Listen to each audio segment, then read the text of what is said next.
Welcome to this Neyman podcast. Today it's a bit different. As you can see, I don't have a guest, and there's a reason to that.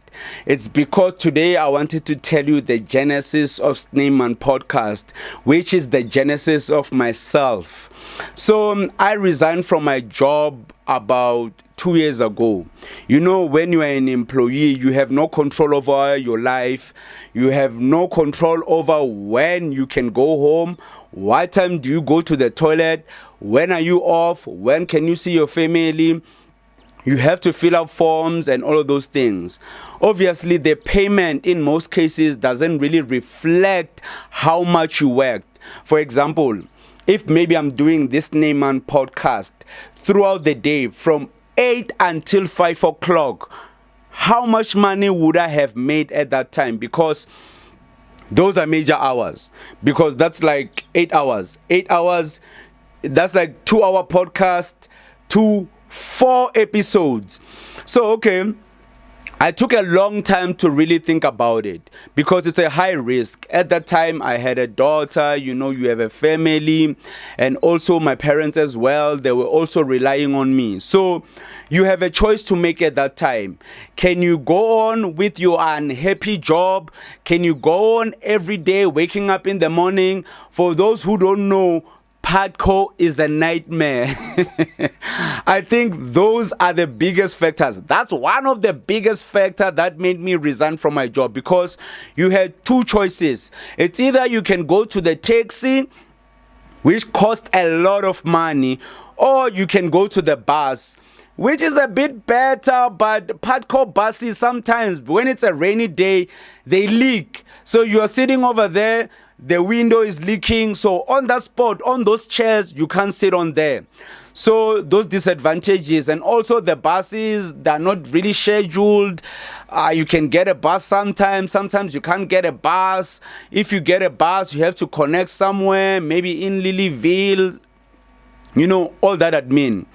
So work in general, I've never been really a working person. Like, I've been more like a creative kind of person, movies. I was a rapper at some point back in the day. So I think that's also an advantage for me to be able to talk to you right now, because if you haven't written anything on paper, you've never experienced any public speaking or writing, I think it would be quite difficult for you to actually start a podcast. But anyways, in fact, let me take you back to my upbringing, because obviously your upbringing has a huge factor in as to who you become as a person. When I was growing up, I would say I grew up fine. I wasn't really struggling. Let me just tell you the details so you can say it for yourself. Okay, my parents were street vendors, both of them. My father was a shoemaker. My mother was a street vendor, straight up. You see? So obviously, when you wake up in the morning, I would have to wake up with them in the morning so I can go help out. You see? So every morning before I go to school, I would have to help up my mom and dad so, they can actually sell the business. Because at that time, a lot of people were buying, so they couldn't really handle the workload. So we would help them as students, me and my sister. So we would help them, and then afterwards we would go home. So when we are at school, it seems like we are privileged, right? Every day we had lunch money. So not everyone had lunch money at that time. I'm talking about 2000, 1999, 2001, 2002. Not everyone had lunch money. People used to get their lunch money sometimes. So I'm stuck in between in the worlds of I was privileged, not privileged. Because with my parents, every Christmas we got clothes, we were never hungry, we always slept with a full stomach. But the kind of work that our parents did required us to actually help them. So when you walk around the street, you didn't really have that street credibility. You are always dirty most of the time because you've been helping your parents. At a certain time of the day, you need to go help your parents. So I wasn't the coolest kid, ekasi, that kind of thing. But I did have friends. I had the nerdiest friends ever. So during my time when I was growing up, I knew that I would be something great, but not really an academic. But obviously, parents will push you towards academia. So even when I was growing up, I was doing all this rap thing, rapping on the street. If rap ciphers, someone would come up with a beatbox, poof, poof, poof, poof, tsh, and then we would rap, rhyme, spit some bars and all of that. So we knew we had that kind of talent, but our surroundings, no one would tell us or show us and tell us, oh guys, if you have this talent, this is where you need to go, right? Everyone was thinking academia. You need to go to school, you need to achieve, because that was the straightforward and narrow place, or a way of people actually making it. Music, it was kind of risky, If you go into music, it was like, let me say, is it 50% chance of you making it? Tell me in the comments below. How likely is it for an artist to actually make it in the music industry? Because we have a lot of people. I even have a guy from H2O. If you know the band H2O, this guy lives around my hood. And music is no longer doing music anymore. I don't know if he's ready for a feature, but it doesn't look like someone who's really inspired. So fine, my parents wanted me to go into into school, but at the same time, I love the creatives, the music, the drawing, and all of that. So now, let's take it back forward. Now I have a kid, right? I'm all grown up. I have a kid. And then my kid, I know at that time I'm unemployed. I don't have a job.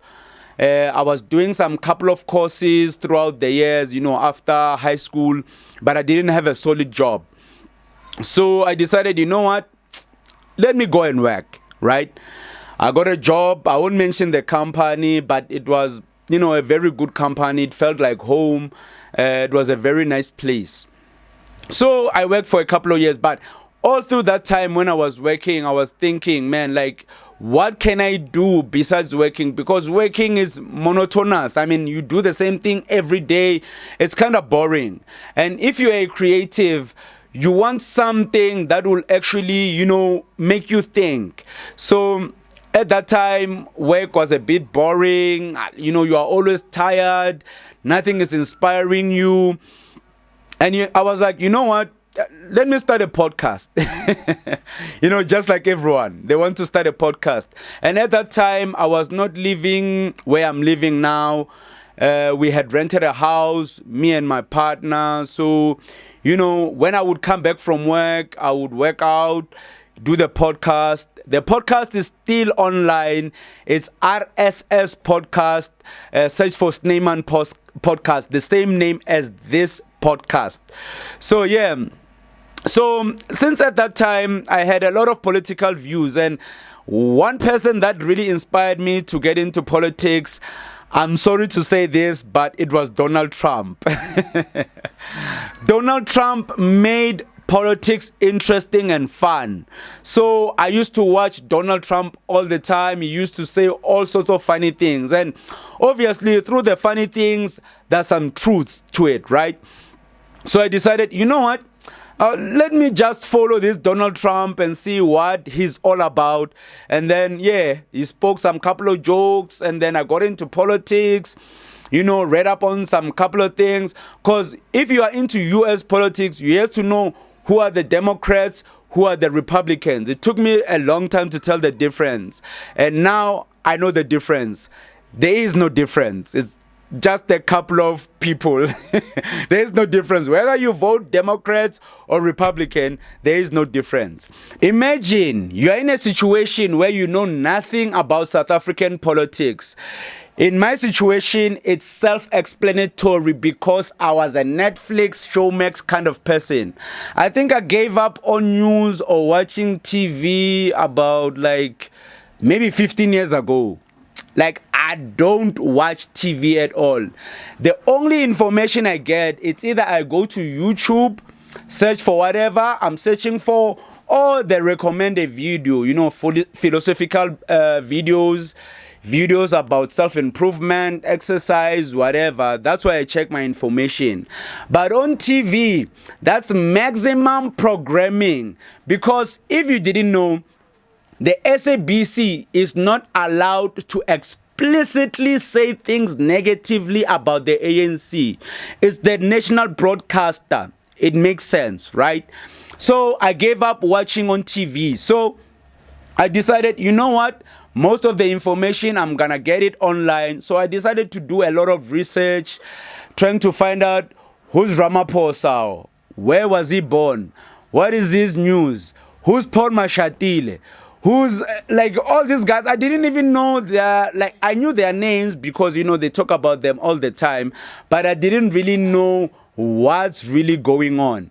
So I had to do my research. So it took me 3 years to actually know what's happening in South African politics. So the best thing that I did was go on Twitter. Twitter is the news, guys. If you are still reading a newspaper, the Star, Sowetan, or whatever, that's propaganda. You know, propaganda to the maximum. That's what you're doing to yourself. ENCA, all those ones, News 24, Eyewitness News, all of them is propaganda. The best way is to have a Twitter account, because on Twitter, News 24 or any news publication can say anything. But the people who you gotta rely mostly on information are the people. The people who actually comment and say, hey, this headline is not right, or this headline needs more research. You need to really correct this headline. And sometimes, you know, it's propaganda purely for their own benefit or for whoever is paying them. Because at the end of the day, newspapers need money. They need advertiser money. Someone is probably funding that company. So obviously the rhetoric and everything they talk about has to do or benefit the beneficiary or the people who are actually paying for that newspaper. For example, Sowetan. There's an owner for a Sowetan. Do you think the owner of Sowetan would want someone to publish a negative story on Sowetan? Doesn't make sense, obviously. But on Twitter, everyone can say whatever they want to say. You can just go to trending and you'll find out the information. Hence, and that's how I started this whole podcast, because information is key. Information is power. If you don't have the information to tell the people, what will you tell the people? So yeah, guys, this is the Snyman podcast. The genesis of Snyman podcast is a very long one, and I hope you really appreciate the episodes that are going to come in the future. It's going to be epic. But anyways, for now, sharp.